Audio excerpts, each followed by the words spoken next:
Hiya, good afternoon, everyone. It's great to join you all. I'm Emily Williams. I've taken over this year as head of English. Daisy Wakefield sadly can't be with us today, but she's been taking the role this year as literacy coordinator. And what's been sort of great for us as a partnership, really, kind of both new into the role. But whereas in the past 18 years, generally, I've worked with literacy coordinators who've been a member of my team or a colleague in the English department. So it's been really nice to have somebody from a different subject specialism to work with and kind of look at how we can use strategies across the curriculum. And that's obviously one of our driving forces. So I'll move forward. You might be familiar with our picture. We have been trending recently, but hopefully we're on here for the right reasons. But hey, yeah, so a little bit about our school. We are a large school. We had a new build back in 2017. We've currently got over 1,400 pupils on roll, including over 206 form and 60 pupils in our special resource base. We're slightly under the national average of free school meals with 17.2%, and predominantly our children are, English first language speaking, very few EAL students. Now this year, obviously, we've sort of had different sort of leadership and different sort of priorities, really. Now, initially in September, we were having a massive push on behaviour, and one of the school's improvement priorities was for the 5-minute starter activity to become very consistent and create a more of a calm sort of environment. And they were trying to sort of, encourage staff to be meeting and greeting and there to be an activity that allowed the students to get on with independently. So that was kind of in the background of our mind when we started the training and how we could sort of complement what the school was doing, but also have a push on literacy across all areas of the school, really. Our own, obviously, English self-evaluation report that was written over the summer identified that we needed to continue really to improve the proficiency of writing and disseminate strategies across not only the department, but at a whole school level. And when we attended the initial training back in the autumn term, Daisy and I, sort of kept glancing at each other, and two of the TWR principles that really resonated with us was the first one was that when embedded in the content of the curriculum, the instruction is a powerful teaching tool. And the second one, the content of the curriculum drives the rigour of the written activities. And we thought, well, that would really work for us at a whole school level. So we're not just using the English curriculum to drive the literacy forward, but we can then use the strategies from the training and make it applicable to any subject really within that 5-minute silent starter. So that was our kind of approach going forward. So we have what we call a do it now task, 5 minutes. We've had quite a turbulent year as a school, if I'm honest, as Leanne's aware. But so we were a bit late to starting than we really wanted to. There's been a lot of change in terms of staffing and so forth. So we would have ideally liked to have started it a lot earlier, but we kind of got on board just after Easter. So we were kind of spring term 2 and then start of summer term 1 for us. As I said, I teach English, so I chose 10x4, who are our lowest ability year 10 group. And Daisy chose a year 9 set 2, but chose to focus on a smaller selection of pupils. The reason I chose my group was because we study literature in year 10 in our school. So even though we are addressing language within their books and having that verbal feedback within lessons, there's not that major focus on the language because it's very much literature based. So we were moving on and transition into language from the 21st of May. So it kind of fit at the right time for us to focus at that time. And the students in the class, there's 14 students who attend regularly, and they're very, very weak in terms of literacy. And as other presenters have mentioned this afternoon, very much hit by those COVID years and lots of errors in their basic SPAG, their sentence construction. So that was kind of my focus. And Daisy chose her group of students because she felt that some really lacked sort of detail and complex vocabulary, and they struggled during those independent starter activities. So she wanted to focus on a smaller group. So I'll talk to you about that now. So I'm just going to show you a couple of the activities that I chose with my group. We were just prior to the Unit 2 examination, the Heroes exam. They sat in May. So it just seemed perfect, really, that I could use the strategies to not only introduce them to language, but to recap on their prior knowledge and to help them revise for that upcoming examination. So to start with, because they hadn't had a real focus on language at all really in the last 2 terms, we had to really go back to basics and talk about, different parts of a sentence, which was enlightening really, because you think actually you've spoken about children in year 5 and 6 and even younger, and you think now these are 14, 15-year-old students, but still lack that, real grasp of what a sentence is made of. So we had to really start at the beginning to start with.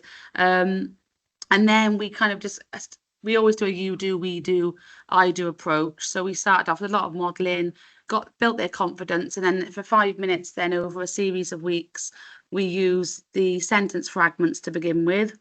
And we were revising and just recapping on that lesson prior. And they did really build in confidence, I suppose, as the week went on, and we kept on developing the skill, which was lovely to see, particularly the, capitalisation and the punctuation of a sentence, which was really lacking prior to doing these 5-minute starter activities.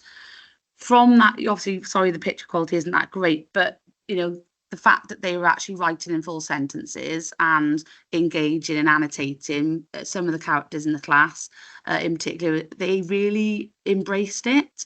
And I think they liked the fact they were becoming more knowledgeable about what a sentence needed, and they were taking more care. And obviously, the more able students in the class then were able to use better, more ambitious verb choices. And that's something that we'll continue to develop going forward. And when we had some feedback from students, I'll speak about later, some of their feedback kind of centered on some of them would have liked more challenge. So we know that going forward, that's an area we'll go on to develop. From there then, I also chose unscrambled sentences. Now, I would say the only problem that was posed was sometimes the length of the sentence. So we know that perhaps with our low ability students, we might need to condense the number of words that we're giving them to unscramble, because it did pose quite tricky. And as the ladies mentioned from Pilgwenley, they also, even at this age, found it quite hard to, differentiate when there was a proper noun and working out where that should come in the sentence. But again, we did take on board their feedback and implement some challenge tasks so that if they were more confident, they could go on then to think about, could they then go on to reorder that word using the same words in the scramble to make a different sentence, but that would still be coherent. And that was also something that they found quite enjoyable. I also, and this is obviously some examples of their work there, basic errors though, I'd say, because they were focusing so much on unscrambling, there's still errors in their basic punctuation. That's something that, in our particular low ability sets, even at that age group, we've kind of continued to remind them of, and we're thinking now, reflecting, we're just going to put little reminders on the slides going forward that even though we're thinking about the order of the word in the sentence so that it's got clarity and cohesion, we cannot forget the punctuation. And obviously for challenge tasks, then we can get them to be more ambitious and use a semicolon and use a dash or a bracket, for instance. So to really push those higher ability learners, really. I also chose the because, but, so. With this one, I would say they did find the so conjunction quite hard, if I'm honest, and they needed a little bit of guidance and modelling with that one. I think because and but were easier, but so, and I think, I don't know, it's because we tried to steer them away from using so, if I'm honest, in the English classroom, and we tried to get them to use, better conjunctions, because it can be quite colloquial when we're doing the individual speaking task at GCSE. We're trying to get them to avoid using, language that's too chatty, really, and informal. So that was interesting for us. But, going forward, we're going to work on just a variation of those conjunctions as well. So using the same sort of method, but seeing whether we can use different conjunctions, and then make it a bit more challenging that way, just taking on board the feedback from the students. but they did embrace the challenge, and their writing was becoming a lot more thoughtful, and they were really sort of engaging with. What I liked particularly was them showing me their understanding of the character and the plot. So they were revising, and when they were given little revision tasks the night before, I was trying to make the starter activity then something they could show me to impress what little bits of information they'd then taken on board and reread and made note of from their exercise books. I also went on to sentence expansion. I think with the class that I chose, they do lack detail in their paragraphs. So that was a really important one for me. But I think we had to start, like the lady said earlier, with the other strategies first before we even ventured near this one. We chose to just focus on who, when, and why, rather than to throw in other questions just to begin with. But we know now going forward that we can now experiment with other question types, but because we had quite a limited period of time ready to trial, we just didn't want to confuse them further, so we narrowed it down to the 3 question types. But their writing they did take, it did improve, and they were writing, so hopefully, sorry about the quality again, but they were engaging, they were able to use the sentence stem and the questions, and they were writing much more accurate sentences as the trial went on, really. Now Daisy chose sort of a different approach in her subject. So they were looking at Muslim prayer. So she actually started with unscrambled sentences, and went on to expansion. And they were coming in and they were silently working with the questions as they do now, tasks with very, very little teacher input at all.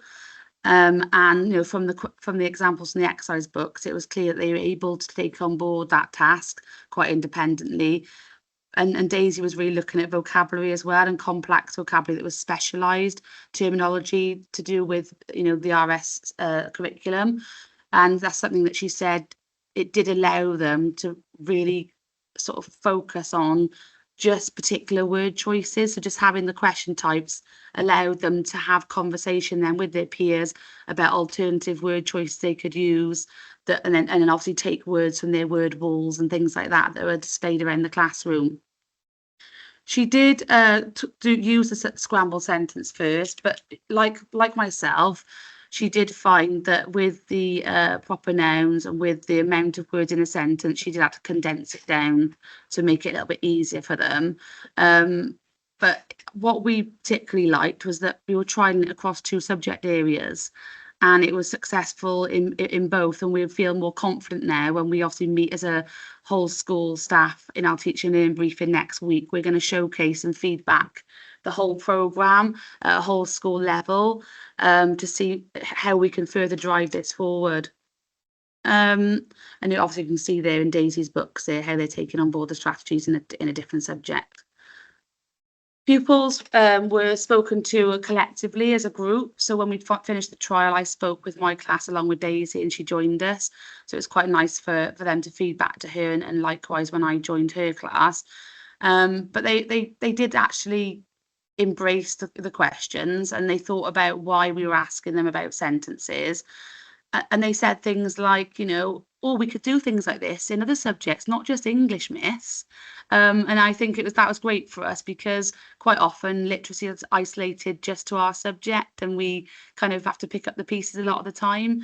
So it was good to see that when we talked about how it was used in RS, that we could use any topic that's being taught across the curriculum, but use it then to build on their proficiency of writing.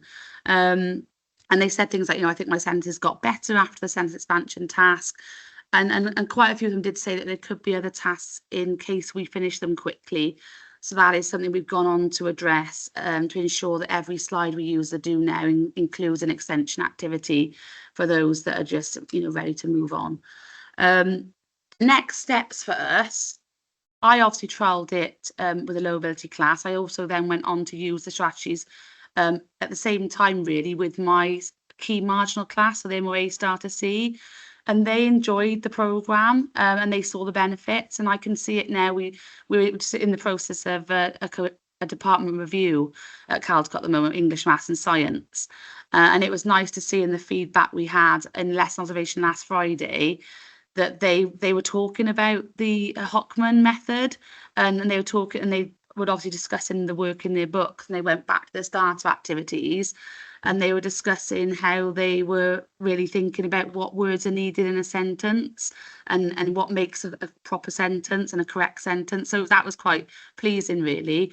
But next steps for us really as a department are to roll it out. We've had quite a lot of staff off on maternity this year, so when they're back now with us the last 2 weeks of term, we're going to spend some department time to share that project with them. As I said, we're going to have a whole school briefing. So myself and Daisy are going to share that, and then encourage staff to take on board the 5-minute do now task, so that it's curriculum driven, with a literacy focus rather than it being just literacy as the driving force. We want to try and sell it really to the departments that it's the content that's just as important, but it then complements literacy across the whole school. And for me, particularly with my key marginal classes, I'm going to move on to trial the single paragraph outline strategy next.